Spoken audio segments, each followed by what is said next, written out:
Hello everybody, myself Nitika Gupta. Today I am here to guide you about the subject of BMS, that is Integrated Marketing Communication.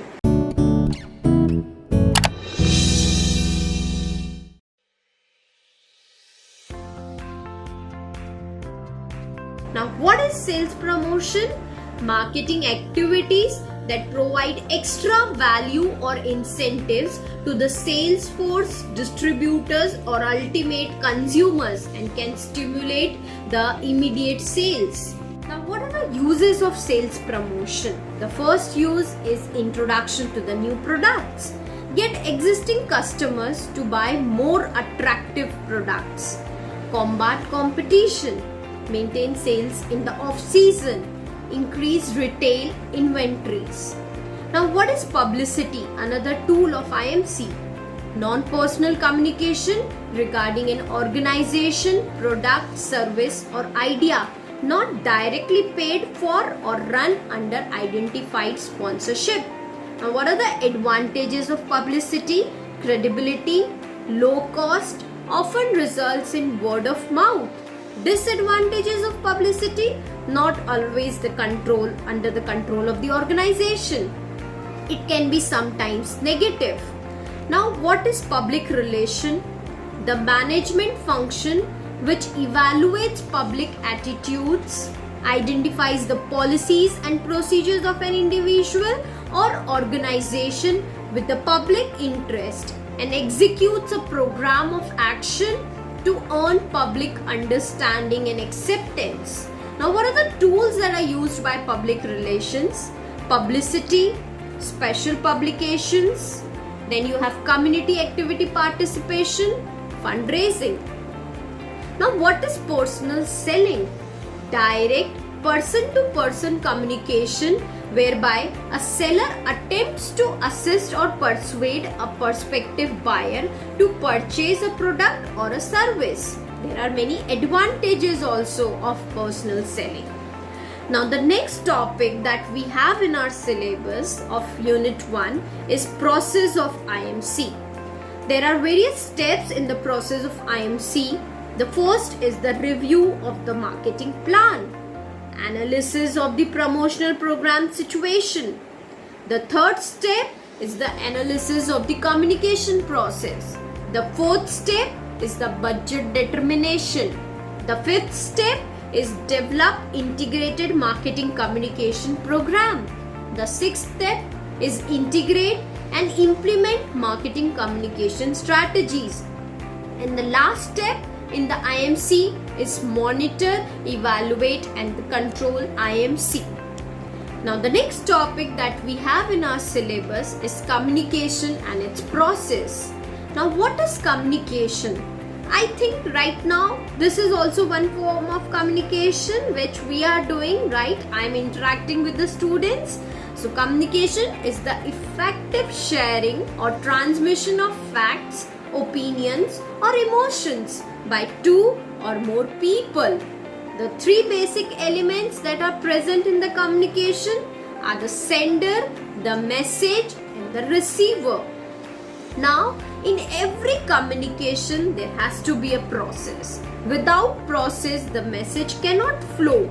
So, there has to be a sender who sends the message.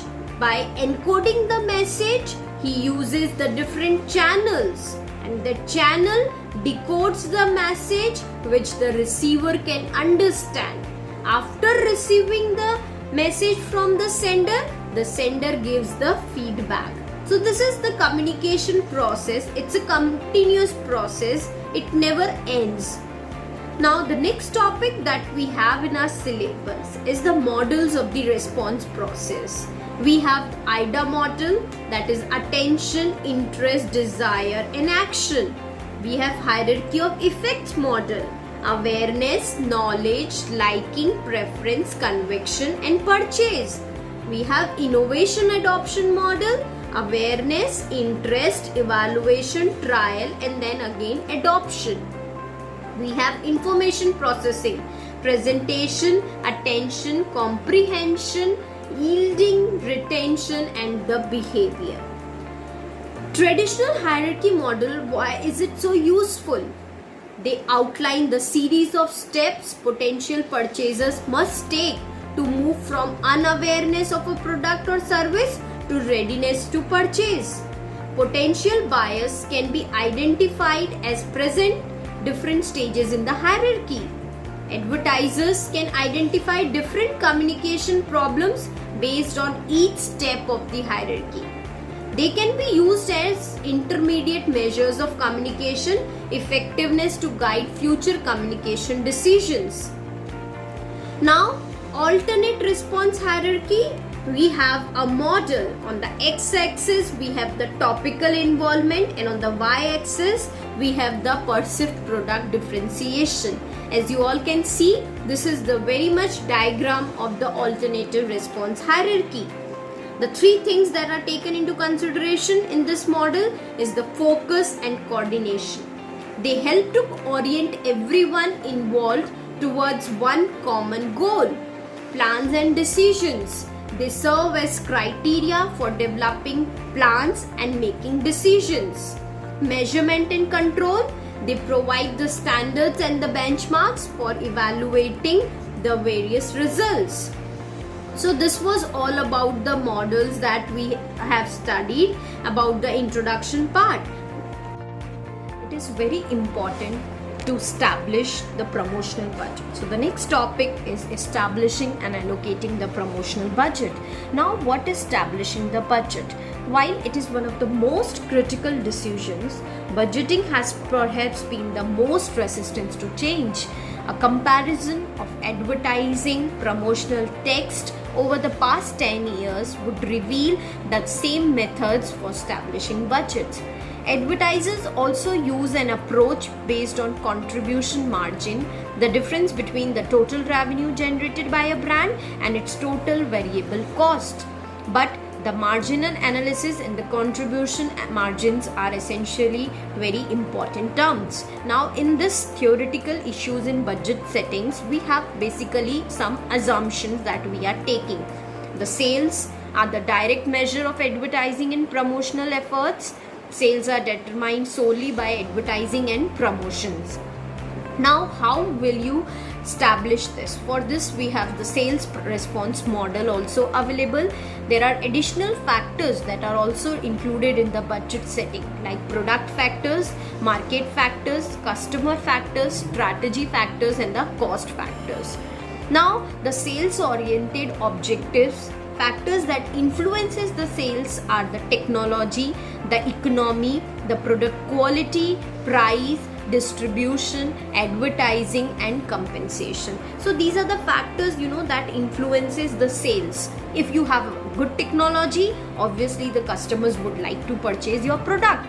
If your product quality is superior and it is at a very affordable price, then the consumers will buy your product. Even the price is very important factor in the sales part. Like if the price of the product is very compatible as compared to your competitors, obviously all the consumers would like to buy your product.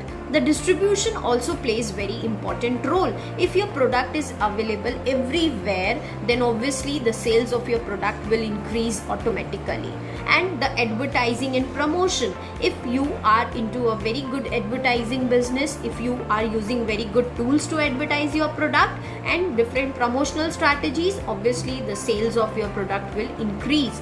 Now, there's a pyramid of communication effect which shows that 90% of the people are aware about your products, 70% of the consumers have knowledge about your product. Out of that, 40% like your product, 25% preferences, 20% people try your product, and 5% of the consumers are actually using your product. Okay, so what are the objectives that you should include? The first is that it should be concrete, measurable communication task. The second is it should be well-defined target audience.